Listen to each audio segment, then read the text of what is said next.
All right, today I'm having a conversation with Lisa DiMatteo. We had a number of conversations and interactions in a previous life. We could call it a workplace. Well, it feels like a previous life. It was a long time ago. Not that long ago. Anyway, it was at Capital One in their money coaching program, and Lisa represented the East Coast and I was on the West Coast. We've never met in person, but we facilitated a couple workshops together and we're in a lot of coaching meetings and circles and stuff together. And I knew that one day we were going to podcast on something, but I didn't know what it was going to be. I'm still not quite sure what it's going to be. So here we are. Welcome aboard, Lisa. Thanks, John. Oh, and you're supposed to tell us a little bit about yourself. I guess I forgot that part too. Oh, howdy hum. Must I? You don't have to. We can skip that part if you want. Yeah, I mean, I think apparently I'm the post-employment friend of yours. And we've never actually been in the same physical space together, which blows my mind. I thought we had, but I think that one summit that you were at, I wasn't. So right. I never would have guessed that. So I'm a fellow coach human on this planet. Also credentialed by the ICF, so AKA a professional coach among coaches like yourself, and excited to have this conversation today. It's been a long time coming. Yes, in fact, we had sort of a something, I guess, a week ago or so ago. We've been throwing around some different things, and it had kind of come out of, I had mentioned to you, sometimes on these podcasts, I'll do here's what's been going on. And then I say what's been going on, but I haven't done that in the longest time because it felt like it was getting more and more complicated to say. And so I recorded something on that, which made it sound like I had this big reveal, which I really don't. But I thought there was something fascinating that came from our conversation about, I don't know, I guess just taking the first step. And then I had this book I've been reading called The High Five Habit. And in that book, kind of in my most recent reading of it, there was this idea of if you don't take action, you're never going to get anywhere and you're going to be stuck for the rest of your life. And then when I played with that, I was like, I don't know if this is completely true. So I wanted to throw that to you as kind of a starting point here. What do you think of this whole idea that you don't necessarily have to be taking action to actually be making forward progress? Yeah, this is a very alive topic in my life at this time. But if I may just kind of back us up to what you said about, intimating that there was a big reveal coming from you, I listened to that piece and Did it sound that way? Well, not exactly to me because we had talked. And so I kind of knew what you were holding, but I could imagine for somebody that didn't have that, wasn't part of our conversation, they might be like, what is he talking about? And, I can, I guess the thing I want to bring up there is that sometimes we can feel like, it can feel like a big reveal to us, right? Because, hopefully I'm not revealing too much or stuff that you don't want to reveal. Of course you can edit this out, but, it's funny as you were saying, why don't I just tell people? So here's what it is. I've had some health stuff and I just drank some water and it went down the wrong way while I was on mute and you were talking. I don't know. Maybe we'll leave this in. That wasn't like creative license to go along with your statement. No. I've had some health stuff. No, I've had some health stuff over the last year and a half, and it's not life or death, but it's been super challenging. And then more recently, I did a 3-week solitude retreat where I learned any number of little and big things. And I don't know, I guess I feel like between the combination of those two things, and that's where just starting to talk about it with you just freed up so much stuff in terms of there is a lot of intertangled or intertwined things here. And I think the best comment you made was something like, well, maybe you just do it in tiny pieces, or maybe you don't do it at all, or maybe it just happens when it happens. And so I have a point I'm getting to here, which was trying to figure out like when that time is or isn't can be really a lot of the tension. So that's what we're talking around. There it is. Hopefully that didn't lose my 5 remaining listeners. So back to you. John, do you think that that's because it's the experience that lives within you? The experience of like my 3-week thing, or my health stuff, or all of it? Yes, all of it. Yeah. Yeah, maybe so. And I think also it's the recovering project manager in me that wants things to be sequential and linear, and I want to connect all the dots. And I don't want to get into all this today, but when you spend 3 weeks by yourself and you write over 300 pages by hand, there's really no way to summarize it. So yeah, I think it's my ongoing lived experience. It's all complicated. It all ties together in some way that makes sense to me that I can't quite articulate. And yes. Yeah. Well, these experiences that you've had, the 3 weeks retreat and the health journey that you've been on, are these experiences that you've ever had before in your life? No. Okay. Is that a rhetorical coaching question? Well, no, because as we know, yes or no questions are not our favorite questions as coaches. But, it sounds like what I'm hearing you say to sound like a coach. I'm joking. These are significant experiences that you've had, even if they haven't manifested into like really clear outward outcomes. Sort of like, I don't know, like eating a large meal or changing your diet somehow, right? Oh, like the story's still being written. Yeah, or let me just throw a word into the space and see where it lands. Integrating. Yeah, integrating. I think for me, it's this probably bogus belief that there's a big bang at the end. You spend 3 weeks by yourself, and then you have your first 7-figure year, or, like there's this big miraculous change. And what if there's like 100 mini miraculous changes, but there's not one big miraculous change? What if? Yeah, well, that's what happened. I don't know. I wonder if it's like when people do things they've never done before, right? Like, I have never done this and I'm probably never going to, but like jumping out of an airplane, I think people have these expectations about the experience they're going to have or how it might shift who they are in the world.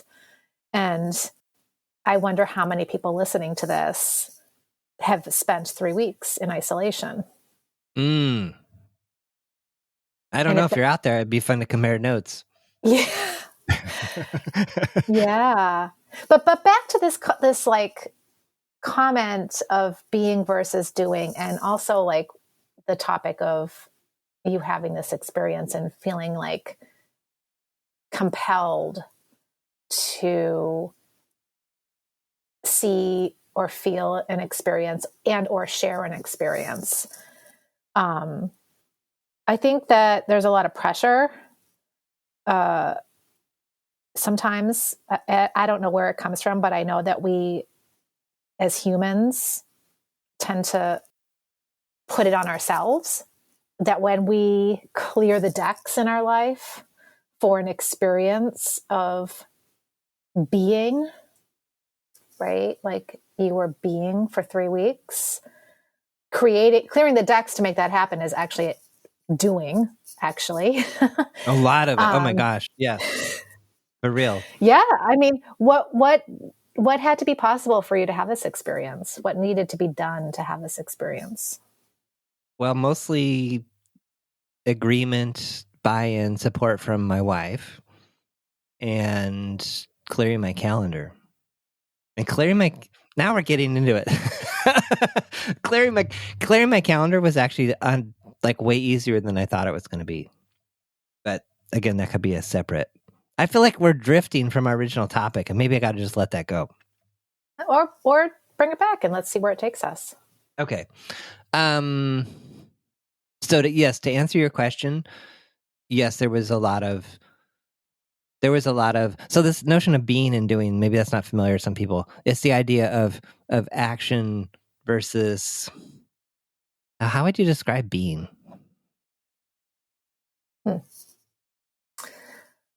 Well, that's a great question. I feel like I just intuitively know what it is, but then I was like, wait, if doing is action, that's easy. But what is being? Well, let's sound it out, because I bet that it's different for everybody. And I'm not sure that I have a great explanation, because I'm not sure get ready for this. I'm not sure that I do enough being. Get your head around that one. What if we just play with it first as the idea? I think it's way more than this, but what if we just play with it as the idea of like, it's the opposite of action? Yeah, I guess I was thinking stopping. Stop. Yeah. But this actually takes us back to this thing that I was kind of annoyed with, a little bit like, wait, this is too black and white.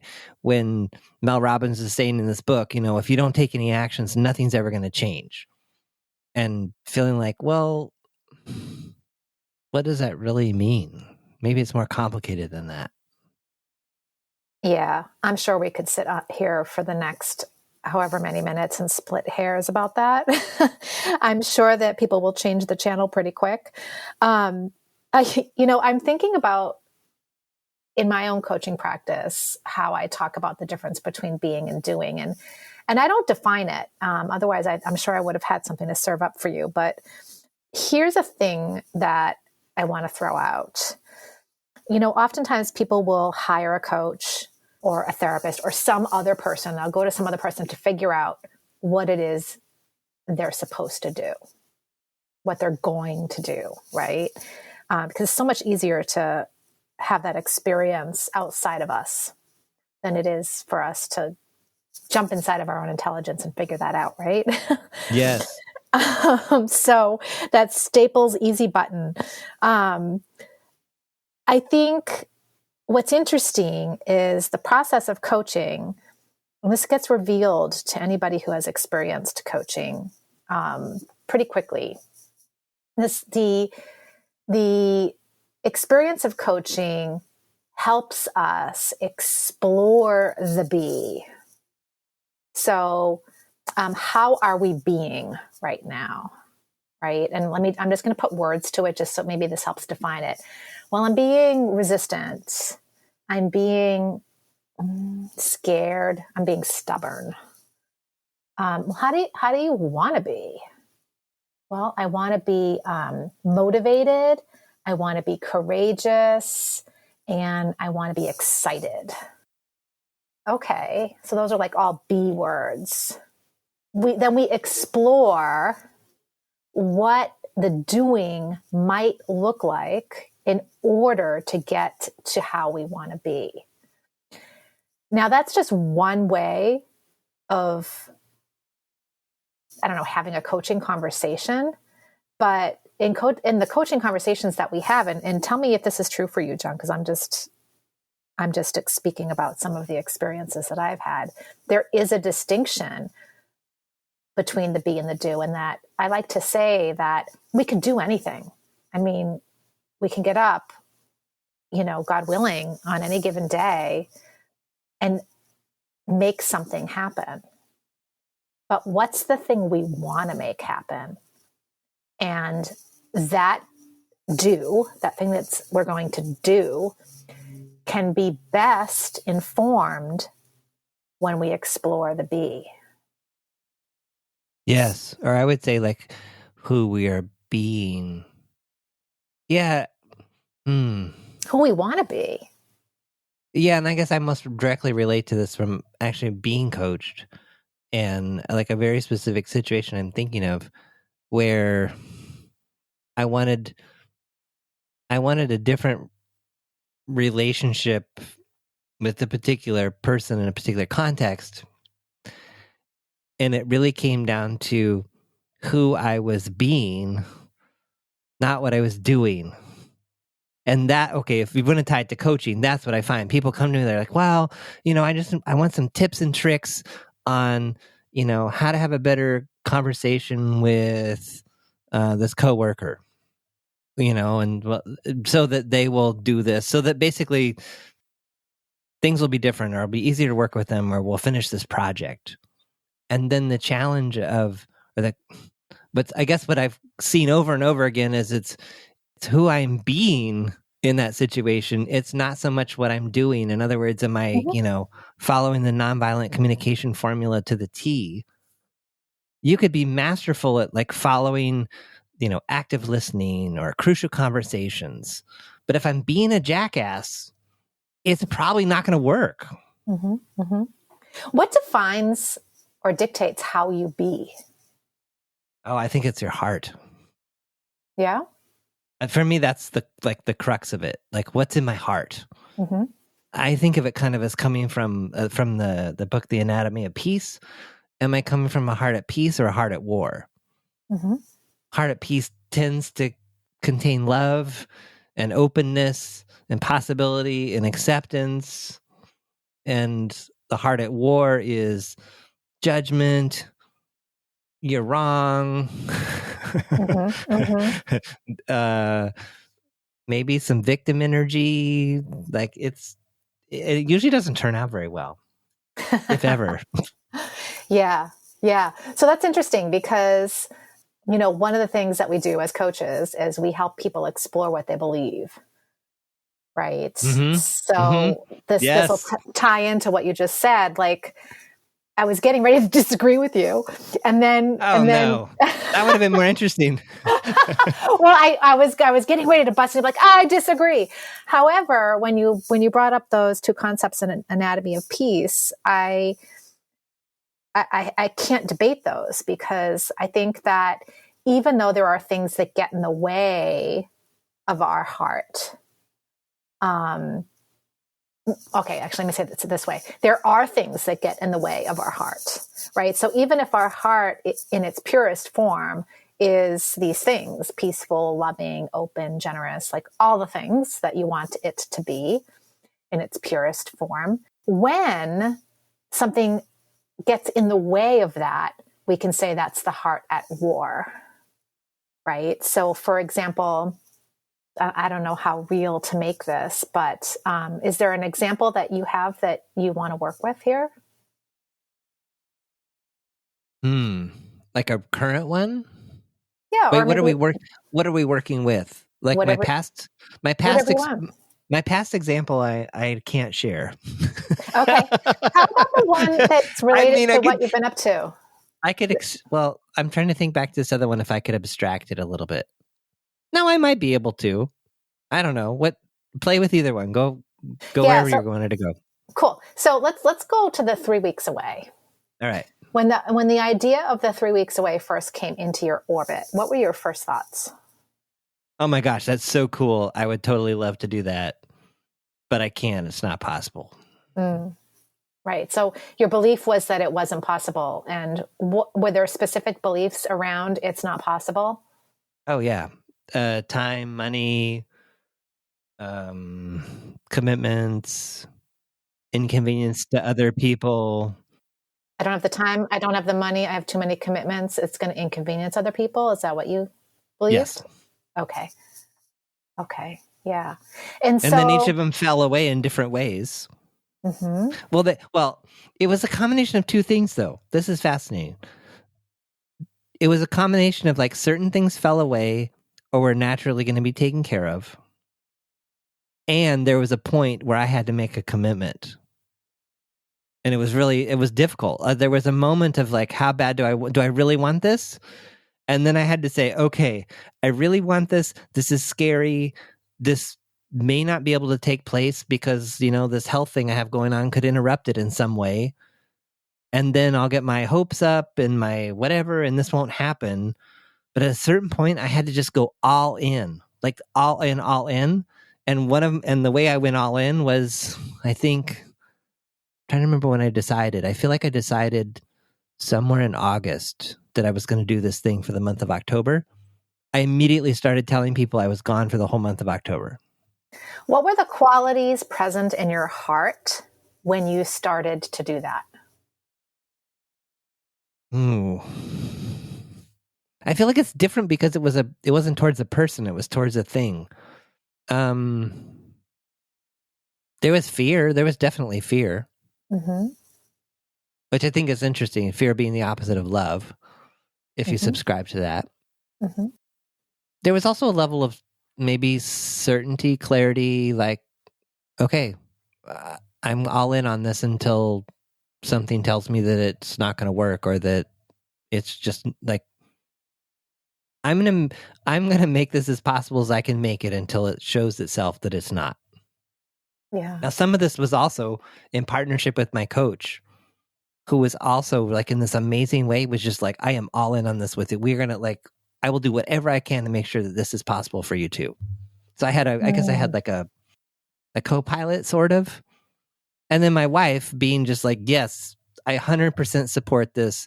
Yes, it will be challenging at home. And yes, I totally want you to do this because I know like how much you love this kind of stuff and want to do it. Yeah. So I heard confidence was in your heart, clarity was in your heart.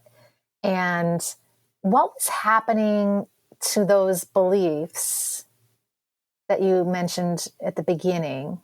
I kind of had to ignore some of them. I mean, I almost had to set them aside. It's like yeah. Were you questioning them? I don't know.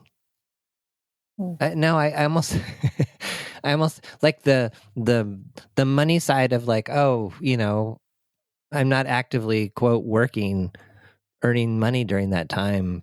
Will that be okay? Nothing bad has happened. There's still money in the bank. So, that could take years to play out to know if it was really a bad idea. I don't know. I'm hearing courage. So, yeah, and it's so funny because I have such a courage. I'm not sure I believe in courage. I believe in, and I'm stealing this from Rick Tamlin, who was this idea of people look to find courage, and he's like, no, it's about commitment. So I feel like for me, I was so committed that I was still scared, but I just kind of overrode it. I was more committed than I was scared. Can I offer you another package for that? Sure.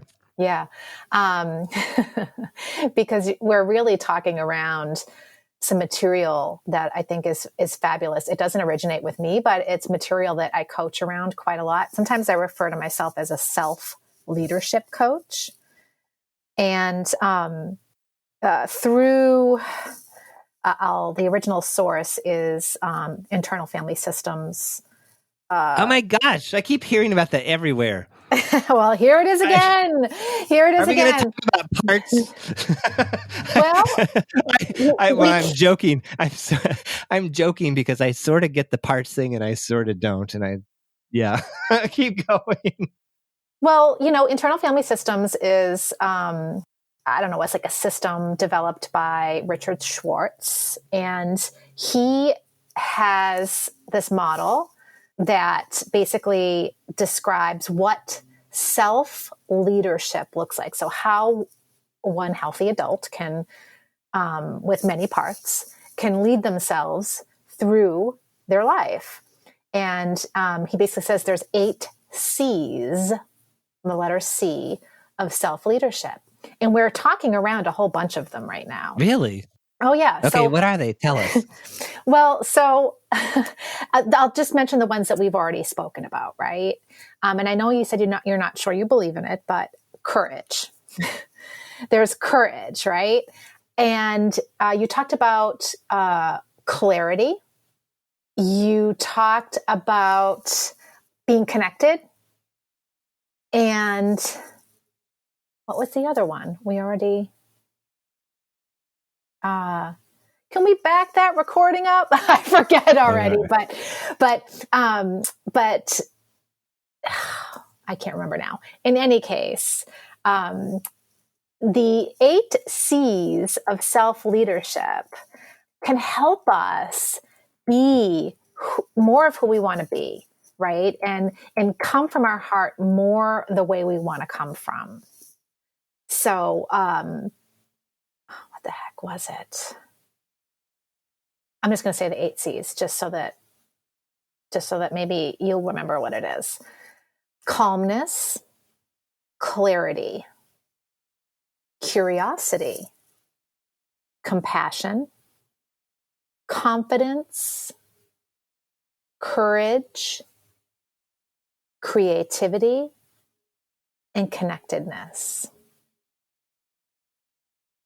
I wonder if it's confidence. What's funny is I don't remember feeling confident. I remember just being like, I'm just committed to this. It's still scary. Let's do it. Yeah, but related in relationship to those beliefs you had. Like, I feel like your beliefs were saying, no can do. And then the circumstances around you were like beginning to debate those beliefs. Those beliefs were hard to hold up in the face of what was materializing around you. Yeah. It's kind of funny. There was even a sense of disbelief when I finally went. Like, am I really doing this? Is this really happening? Surely something will get in the way. Mm-hmm.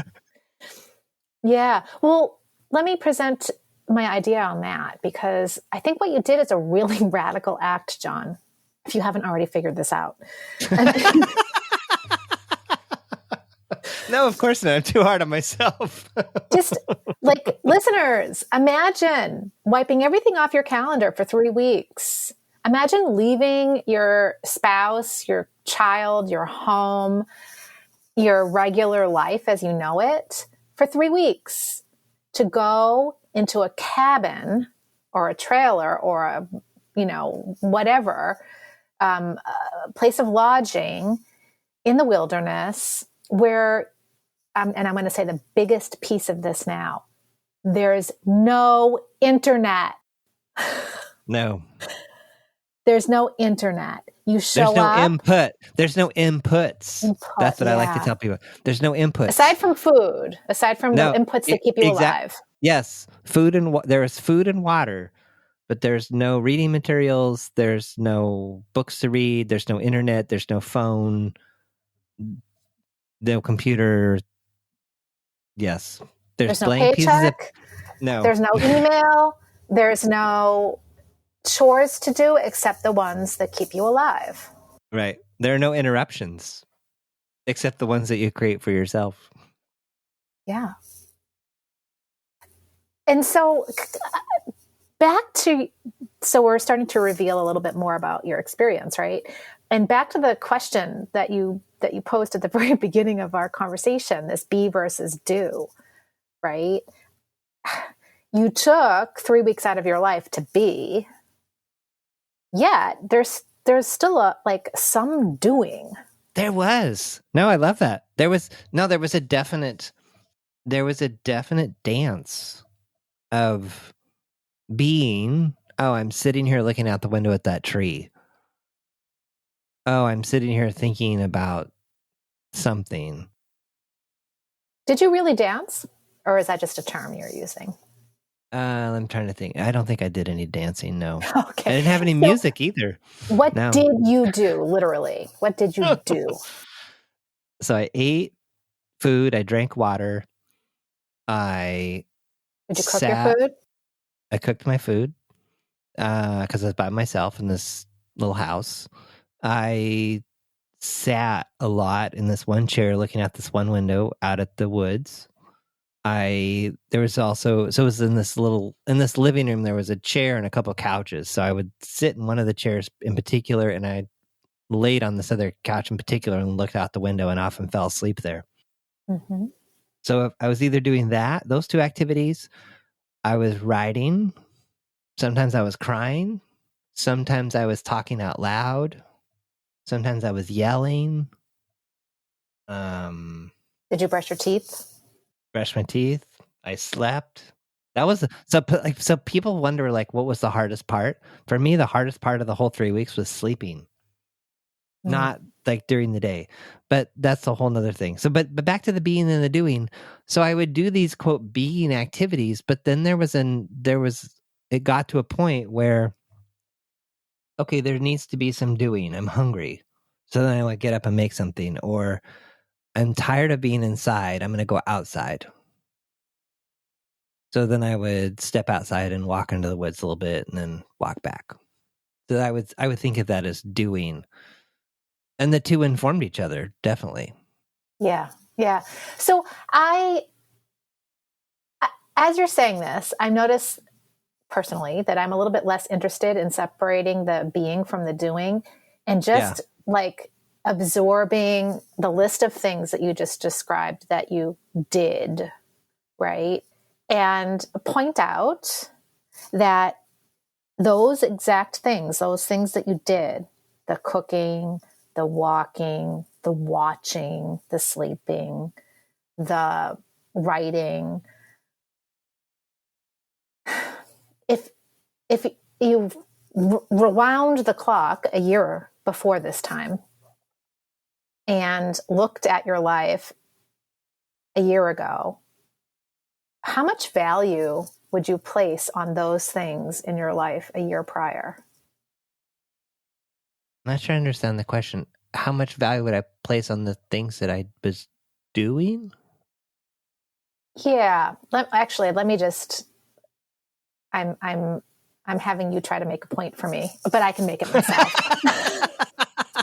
I love it. I didn't do very well. That's okay. That's okay. I actually kind of confused myself when I could have just said what I'm thinking, which is, I think that you spent time for 3 weeks in this cabin doing things that we in this society don't place a lot of value on. Yet they're very important things. No, and I place high value on them. I always have. And so the opportunity to do them uninterrupted for 3 weeks was like, whoa, can I do that? Will I go crazy? Will I like it? Like, what will happen? Yeah. Yeah. I love that you said that. I love that you said you place high value on them. I'm going to present a slightly different opinion. I mean, okay, I place high value on those things, but next to other things, they would tend to fade away. Let me give you an example of what I mean. In a busy 24-hour day, a year ago, I seemed to put 100 other doing things ahead of those very basic activities. So, we all need to eat to live, but, I would forget to eat, or I would say, I don't have time to cook myself a meal, so I'm going to grab a meal over here. And I don't have time to sit down and focus on eating that meal, like in a calm way. I'm going to swallow this meal whole. And, I'm going to run to the next thing before I'm even give myself space to digest this thing. And it's like, we all have the same 24 hours in a day. We all need to do a certain amount of things to live. But it's funny how I think, and I don't think I'm alone here, because I see people eating fast food in their cars. I think it can be a radical act to say, oh my God, in my day, I'm going to block off half an hour or an hour to eat a meal, to cook a meal and eat a meal, to cook a meal and eat a meal with my family, to cook a meal, eat a meal with my family and have a conversation. Like, I just don't think that our culture places a lot of, prioritizes that. Let me say that. So Other it sounds like you've things really slowed down. I have. And it's not that easy because we make habits out of our behaviors, right? And our belief and our behaviors, what we do is most often driven by what we believe. So for a really long time, I've believed there isn't time for that. There isn't time for that. There isn't time for that. There isn't time for that. So even when suddenly all I have is time, it's hard for sort of the body memory to slow down and create the space for that thing. Sort of like being on autopilot, right? How do you change the program? Well, you change the program not necessarily by changing what you do or how you be, but what you believe. And so what I'm getting at is, coming back to your experience when this 3-week retreat was proposed to you, your autopilot said, no, not enough time, not enough money, not enough resources, too much of a drain on my family. Autopilot shut that down.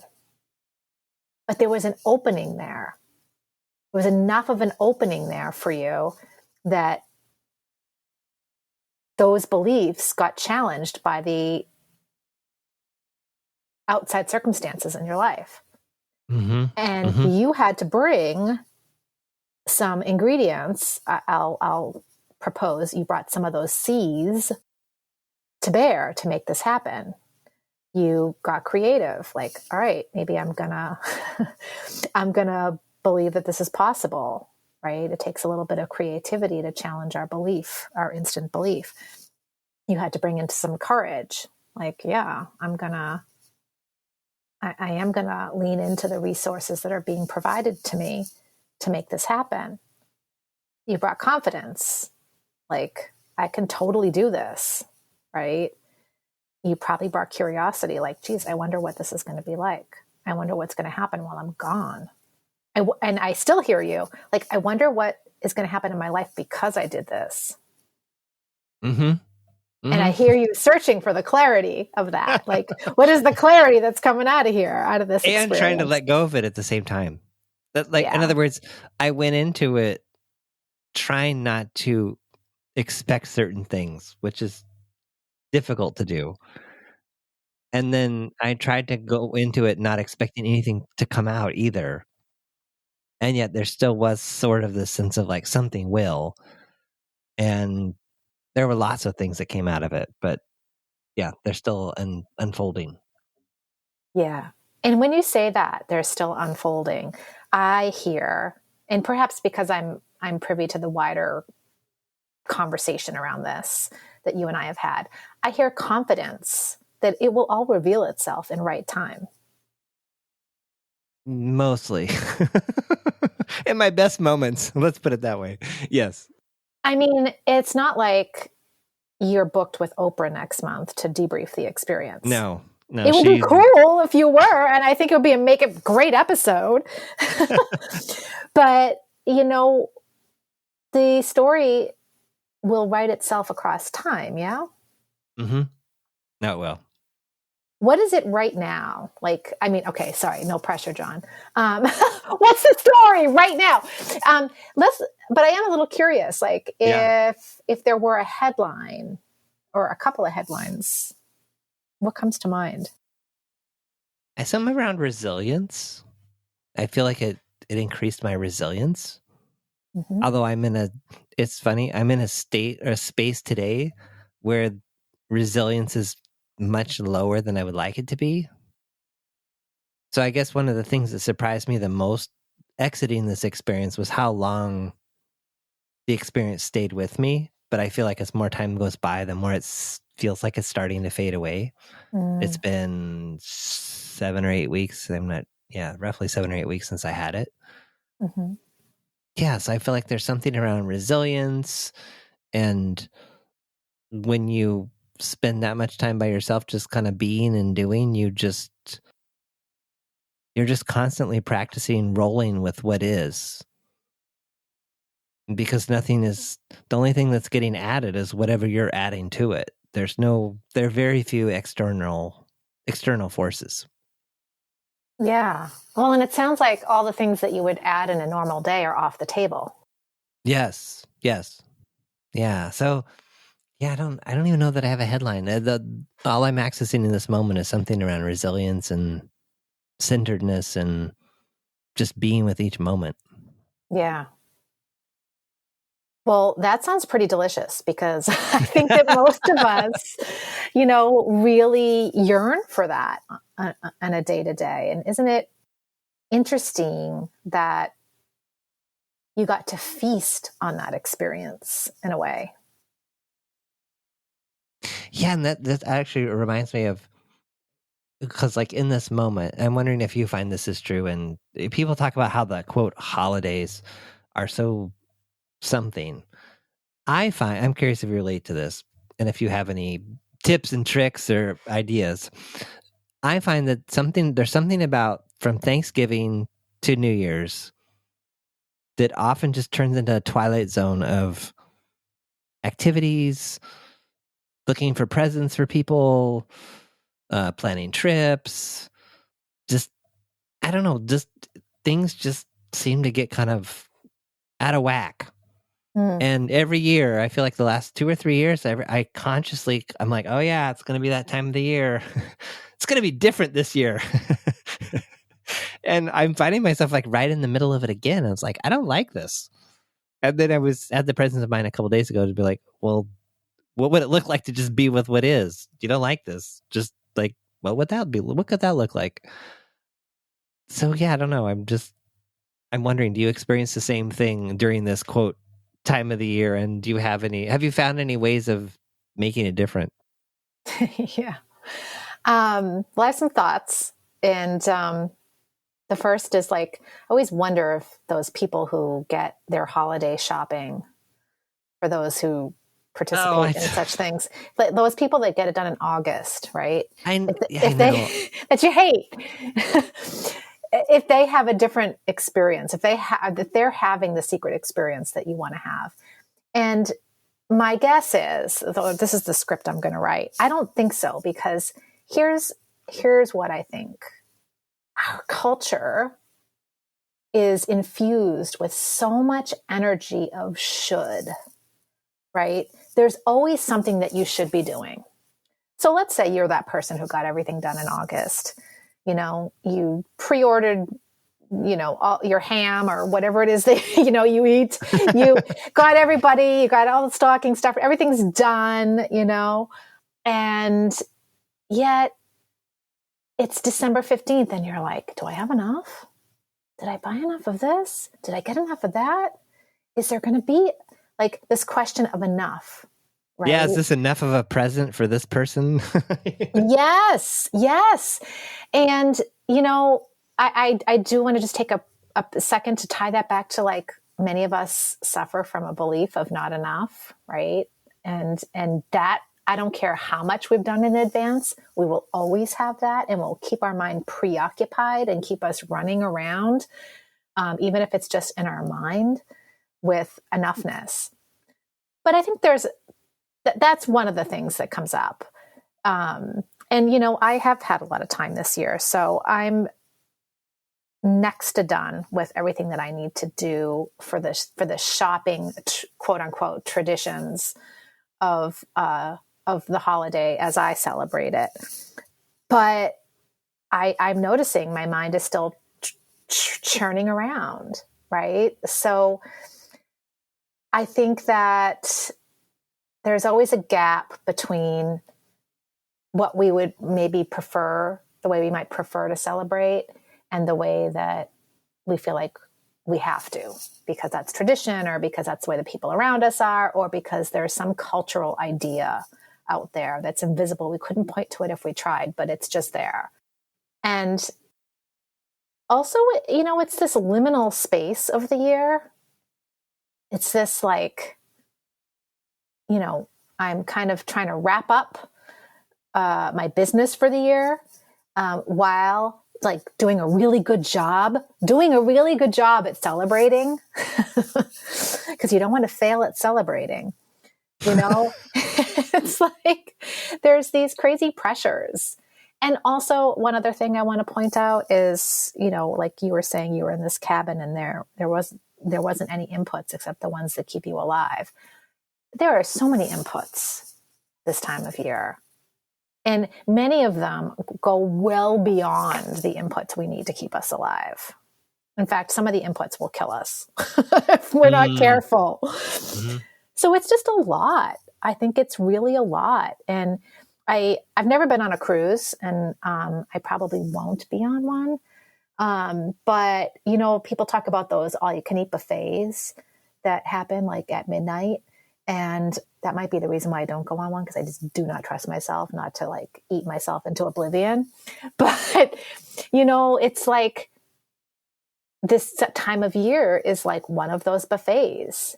Everything is available. So much is available. And how do we not eat ourselves into oblivion? I feel like that was such a great observation. Yes, I think it's the shouldness. And then I think there's also an aspect of, should in the present, like how the present is supposed to be. And then, like, I don't have any type of deeply traumatic past or childhood, but it brings up, like, I don't know, all kinds of memories of past holidays and where I was and what I did. And yeah, so I don't know, that just jumped out at me too. I remember when I was a kid, we had very rich holiday experiences. And I remember one year being sad, and it was because Santa didn't bring the kinds of things that I wanted. I thought it shouldn't have been this way. It should have been that way. Right? That's where it all begins. That is where it all begins. So, John, I just want to come back to like this cabin. I might just be saying I want to have that experience, but like, what were the shoulds there? It strikes me as they must have been very different than the shoulds in your regular life. There almost weren't any. I'm trying to think. In this moment, then I feel a little bit on the spot. I can't think of any. I really can't. I mean, did you think I should eat now, or I should go for a walk? Or no, in fact, I threw all that away. Even my eating, because my eating was kind of, that could be a whole hour-long fascinating conversation. Like the first week, I was eating all the time.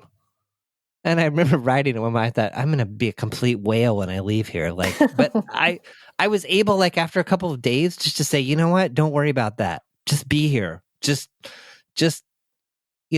don't overindulge yourself per se. But if you're hungry and that sounds good, eat it and then stop. So, because I had regular meals, but then I had snacks, and, just, so it's like, oh, but it's, 11 o'clock. I shouldn't be having a snack that might ruin my lunch. It's like, just have the snack. Then I ate lunch at 2 instead of 12. And it was like, so what? So I think that maybe that was one of the beautiful things of this experience that I didn't realize till you asked, was there was space and freedom for everything. Like nothing, there was almost like nothing could be wrong. A drastic drop in the amount of shoulds in your experience. Yes. Yeah. I mean, there was a little shoulds around, like there were some guidelines given in terms of not going on super long walks and like interacting with people, or not going to the store. And like, this was all by design. And so I guess there was a notion of like, I should follow the guidelines, but I wanted to follow the guidelines because I wanted to have the full experience. Well, maybe I think in the first few days, in fact, I had one, which was, you should not take a nap because that would maybe be wasting time / checking out / then you really won't be able to sleep tonight. But then at a certain point, I was just like, who cares? Like, because there's the magic of the experience is there's infinite time for whatever is going to happen. Even if I felt like, oh my gosh, there's a lot to write about in this moment. It was like, well, so what? It's 8 a.m. You can write until 8 p.m. if you need to. And yeah, there was always enough time for whatever. Yeah. And do you feel that way in your regular life? No, and I wish that was we probably need to start wrapping up, but that was like one of my revelations about halfway through or 3/4 of the way through was there's always enough time for what I need. There's always enough time. And I did have this realization or revelation of what if regular life is really this way too? I'm too busy, quote, busy, or too distracted, or I have too much stuff coming at me to realize that that's always true and that there's nothing special about this place or this experience. This is always happening. It's just covered up in all this stuff back home. Yeah. Yeah. I think this is the diamond of the conversation right here, because we started with being versus doing, and, you know, this idea of this experience that you went on, that as we talk about it, right. And hopefully there are some clear images for people who are listening about your experience, even if they don't understand the bigger picture around it.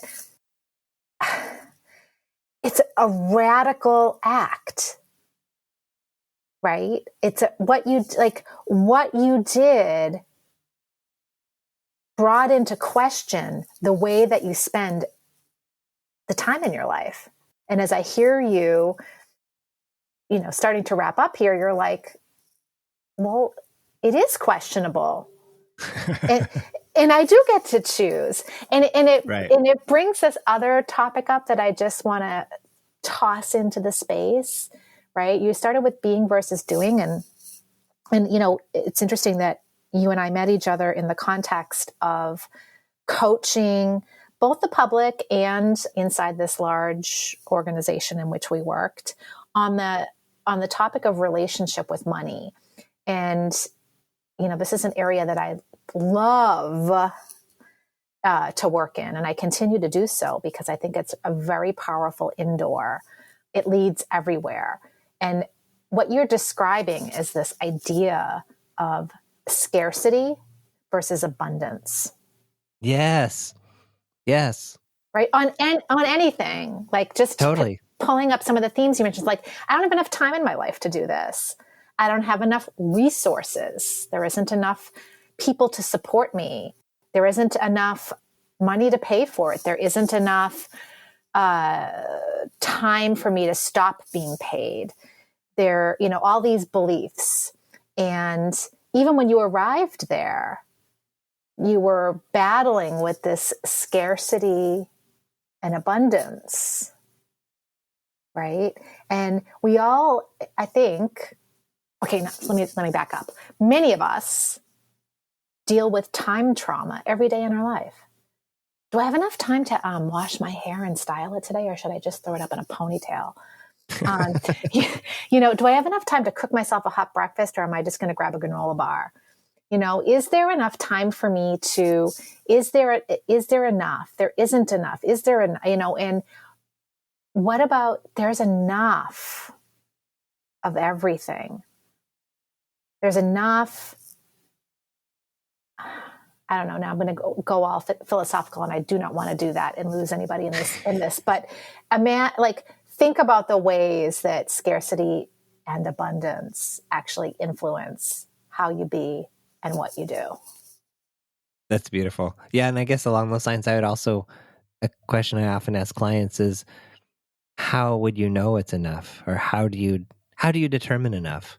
And in a way, I would say this experience helped me to see what enough was around time. Yeah. Even though time also had some very different dimensions there that I'd never experienced before too. Time went faster there than it did at home. It will be like, what?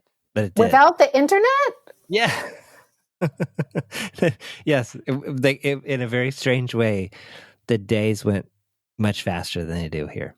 So, well, that's interesting. You know, we should probably go ahead.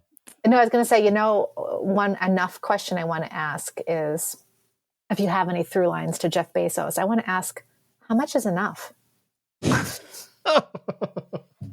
And how will you know? How will you know? I know. What's the evidence of that? Right.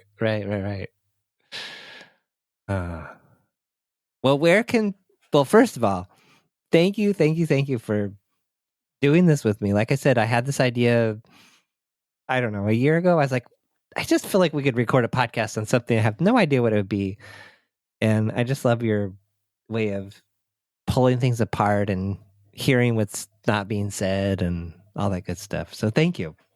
It was great fun. Thank you. If people want more Lisa energy, insights, money coaching, whatever you're doing these days, where would they find it to get more of it? Well, my booth of shameless self-promotion exists. Not at that cabin you were at, but on the internet. The name of my organization is called Your Vital Self. I love the concept of vitality. And so that's where that comes from. So www.yourvitalself.com. And on Instagram at Your Vital Self. And on LinkedIn, all the places, Your Vital Self.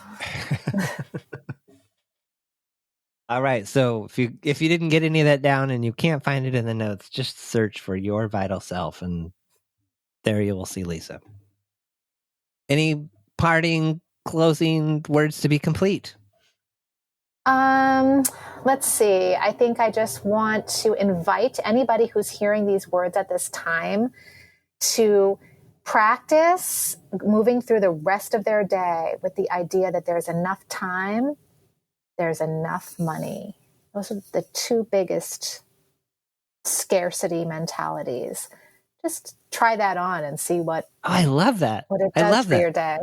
Yeah, and by try it on, if I can just expand that a little bit, people, that just means experiment. It just means hold the possibility. Well, either act as if, or if you're really cynical and skeptical, like sometimes that's one of my superpowers, not so great. Just ask yourself, what if it was possible? What if you could just allow a little bit of the possibility, just to like a 1% possibility that there is enough time and enough money. If you're not willing to go just a tiny bit. Question your belief. There we go. You can go back to it tomorrow. That's right. You can return to full scarcity tomorrow.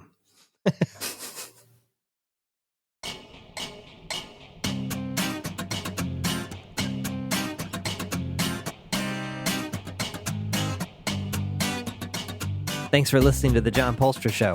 Notes, links, and all that other good stuff for this episode are at johnpolster.com/podcast. Send your questions, ideas, or a simple hello to podcast@johnpolster.com. Want to stay up to date on new episodes and receive notifications of upcoming events? Register your email address at johnpolster.com/updates.